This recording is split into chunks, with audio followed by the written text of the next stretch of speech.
નમસ્કાર દર્શક મિત્રો, આપ જોઈ રહ્યા છો IHRTC ન્યૂઝ અને હું છું રિપોર્ટર દિનેશ કુમારસિંહ બાબરિયા ઘેટી.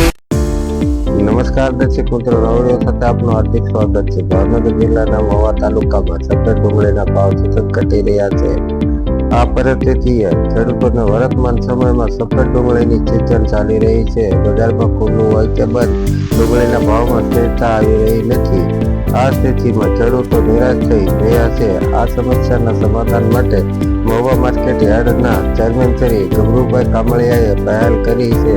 તેમણે FPMCના સેક્રેટરી સાથે મળીને વેપારીઓ સાથે બેઠક કરવાનું આયોજન કરવામાં આવ્યું હતું અને હું છું રિપોર્ટર દિનેશ કુમારસિંહ બાબરિયા ઘેટી.